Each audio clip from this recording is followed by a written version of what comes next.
the United States is a leading terrorist state, if, as you say, Britain is another example of a terrorist state, how do you distinguish between that kind of what you describe as terrorism and what they are saying, Osama bin Laden, who's a terrorist? Make the distinction. It's very simple. If they do it, it's terrorism. If we do it, it's counterterrorism. That's a historical universal. Go back to Nazi propaganda, say, most extreme mass murderers ever. If you look at Nazi propaganda, it's exactly what they said. They said they are defending the populations and the legitimate governments of Europe. Well, let's talk about in the Middle East, for example, where Sharon says, we are experiencing terrorist bombings, and therefore we have to have a big operation in the West Bank and root out terrorism. And people say, hey, you're violating human rights. Yeah, this is the 35th year of a harsh, brutal, and vicious occupation, supported unilaterally by the United States, constant terror and atrocities. Suppose Palestinians say, well, we're under terrorist attack for 35 years, therefore we have a right to carry out suicide bombings. Which is what they say. Do you accept this? Does anybody accept it? Nobody accepts it. All right, then how come everyone accepts the Israeli claim to be doing it, which is a much weaker claim? They are the military occupiers. Those who defend suicide bombing, and they're very few, don't have a leg to stand on. Those who defend the Israeli atrocities, including the U.S. government, most intellectual opinion, a good bit of the West generally, yeah, they don't have a leg to stand on either, and they have a much weaker position. You asked us after September 11, one of your points is we ought to look in the mirror, we being America or the West, we ought to look in the mirror at our own. Was that a way of saying, look, people like bin Laden are angry at us for good reason? No, in other words, is there a way to justify? That's not what I was saying. The statement of mine that you just quoted is a very conservative statement. In fact, it was articulated by George Bush's favorite philosopher, Jesus Christ, who pointed out, famously defined the notion hypocrite. A hypocrite is a person who focuses on the other fellow's crimes and refuses to look at his own. I know that the U.S. has committed atrocities. However, they did oust a more brutal regime, the Taliban. There wasn't even a war aim. Wasn't even a war aim. Wasn't even a war aim. But is that a moral thing to do? They did get rid of a brutal regime. There was celebration in now. Good, fine. And let them bomb Israel and get rid of the brutal regime there. What honest people are saying is that we should pay attention to our own crimes and stop committing them. This would be true even if we were killing one person, okay? And it's even more true when we're killing millions of people. Do we need a constabulary, a force, a central force? In this case, it's America because it's the superpower, to sometimes use unjust means in the service of just causes. What are the just causes? What was the just cause in, for example, slaughtering Kurds in southeastern Turkey? What was the just cause?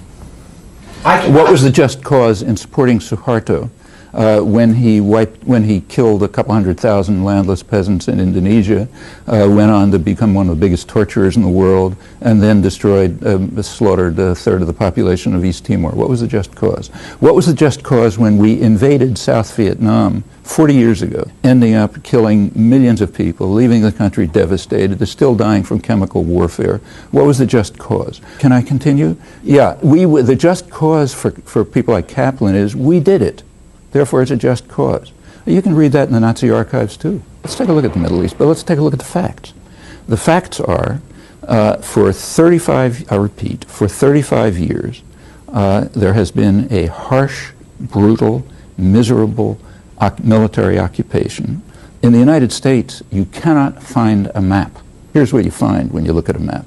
5 cantons, all surrounded by Israeli settlements, infrastructure development, and so on, which also incidentally guarantee Israel control over the water resources. This does not rise to the level of South Africa 40 years ago, when South Africa established the Bantustans.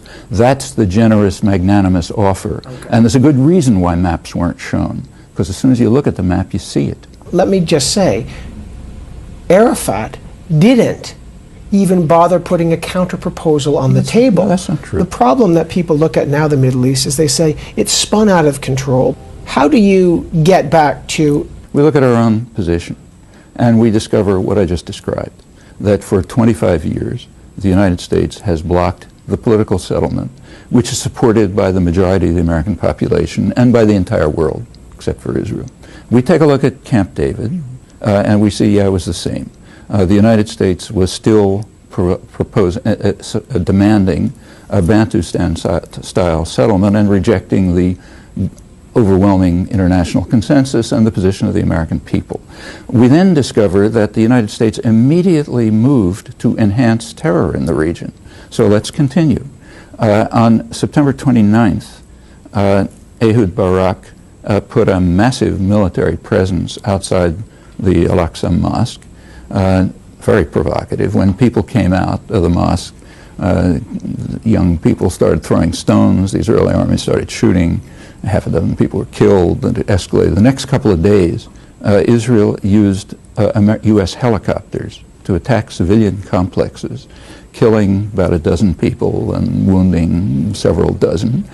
Clinton reacted to that on October 3rd by making the biggest deal in a decade to send Israel new military helicopters.